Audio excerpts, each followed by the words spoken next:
So students, next topic is negative deviations for the non ideal solutions. तो इसमें हम लोग अगर ध्यान से देखें तो नेगेटिव डेविएशंस जो हैं इसमें क्या चेंजेस आएंगे, ये बिल्कुल ऑपोजिट होगा जो पॉजिटिव डेविएशंस में था। इसमें अगर ध्यान से देखें पी और पी बी और पी टी की वैल्यूज़ अब क्या होंगी, lesser than their original values. जो आइडियल सॉल्यूशन की वैल्यूज़ होंगी उसके वैल्यूज़ से ये कम होंगी। अब ये यहाँ पे जो डेल्टा एच भी होगा और डेल्टा वी भी जो होगा, जो हमारे पास एच मिक्सिंग और वी मिक्सिंग है डेल्टा की वैल्यूज़, ये भी अब नेगेटिव होंगी। अब इनके रीजंस भी मैंने साथ में वही है जैसे पीछे हमने पढ़े थे, वही जहाँ पे आएंगे। मैं एग्जांपल लेके बता रही हूँ, जैसे एसीटोन और क्लोरोफॉर्म को हमने यहाँ पे ले लिया है।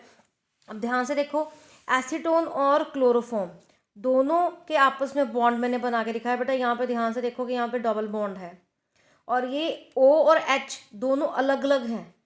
तो यहाँ पे इनका बॉन्ड हाइड्रोजन बॉन्डिंग तो हो रही है, पर यहाँ पे ये जो इनकी जब इनकी इंट्रैक्शंस होंगी दोनों की, ये ज़्यादा इंट्रैक्ट करेंगे आपस में। ये देख सकते हो यहाँ पे इनकी इंट्रैक्शंस ज़्यादा होंगी as compared to the pure component. ये आपस में एक दूसरे के साथ बहुत अच्छे से जुड़ जाएंगे, जिसके कारण क्या होगा, ये एक्सपैंड नहीं करेगा, ये सोल्यूशन जो है इकट्ठा हो जाएगा। मीन्स आप जो नॉर्मल लैंग्वेज में आपको समझा रही हूँ कि ये एक्सपैंड नहीं करेगा, इसलिए इनकी जो वॉल्यूम होगा वो कम हो जाएगा। दैट्स वाई यहाँ पे डेल्टा वी की वैल्यू क्यों आएगी, नेगेटिव आ जाएगी। इस तरह से डेल्टा एच की वैल्यू भी नेगेटिव आएगी क्योंकि ये एक्सोथर्मिक है। जब ये मिक्स करेंगे इसको तो यहाँ पे ये क्या करेगा, एच मीन्स हीट प्रोवाइड करेगा, हीट निकालेगा। तो एक्सोथर्मिक रिएक्शन है और आपको पता होना चाहिए जब हीट निकलती है, एक्सोथर्मिक रिएक्शन जब भी होते हैं तो वो जब उनको हीट अगर आप दोगे तो वो और ज़्यादा क्या करता है, उसकी सॉल्युबिलिटी डिक्रीज़ करेगा। तो सॉल्युबिलिटी डिक्रीज़ हो गई, इंट्रैक्शंस भी ज़्यादा हो गई। एक्सोथर्मिक रिएक्शन होने के कारण ये क्या करेगा, नेगेटिव डेविएशन दे देगा।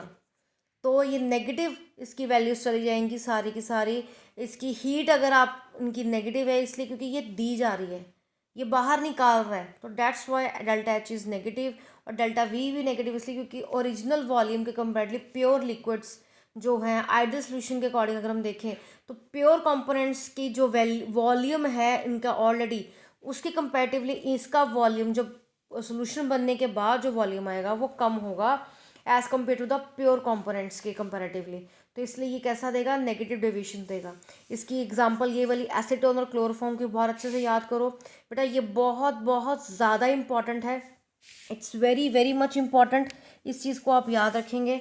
ये वाली एग्जांपल हमारी बहुत बार एग्जाम्स में पूछी जाती है, अक्सर ही पूछी जाती है ये वाली, कि एसीटोन और क्लोरोफॉर्म कैसी डेविएशन शो करेंगे, ये किस तरह का सोल्यूशन बनता है और इसका ग्राफ बना के दिखाओ। तो ये इनका ग्राफ है बेटा, जिसमें हमने पीछे आपने देखा था कर्व्स ऊपर को जा रहे थे, अब यहाँ पे कर्व्स क्या रहे, नीचे को जा रहे हैं। जो डॉटेड लाइंस हैं ये आइडियल और यहाँ प्योर कंपोनेंट्स को शो कर रही हैं, जबकि जो हमारे पास बाद में जो आया है नेगेटिव डेविएशन के साथ नॉन आइडियल जो शो कर रहा है वो नीचे को जा रहा है। देखिए ये कर्व नीचे को है, ये वाला कर्व भी नीचे को है और ये वाला भी। तो हमारे पास जो वैल्यूज़ हैं वो अब क्या शो कर रही हैं कि यहाँ पे ये नेगेटिव डेविएशंस शो कर रहे हैं, और एज ओरिजिनल के कंपैरेटिवली बाकी सारा वैसे ही है बेटा। वेपर प्रेशर, मोल फ्रैक्शंस, यहाँ पे हमने इनकी वैल्यूज़ वही सेम चल रही हैं, सिर्फ अब यहाँ पे डेविएशंस जो हैं वो क्या हो जाएंगी, नेगेटिव हो जाएंगी। तो यहाँ पे आपका ये टॉपिक भी ख़त्म हो गया है, नेगेटिव डेविएशंस। और अब आपने जो करना क्या है, यहाँ पे आपने पॉजिटिव और नेगेटिव डेविएशंस में भी डिफरेंस लिखना है। एक डिफरेंस आप लिखेंगे आइडियल एंड नॉन आइडियल में भी। तो ये दोनों डिफरेंसेस आपने अच्छे से इसको लिखना अपनी कॉपीज़ पे भी इनके साथ आपने सारा, और आपको पेजेस में सेंड करूँगी, उसमें आप सारी डिटेल्स जो हैं मैंने दी हुई हैं, आप एक बार वहाँ से भी इसको गो थ्रू कर सकते हैं।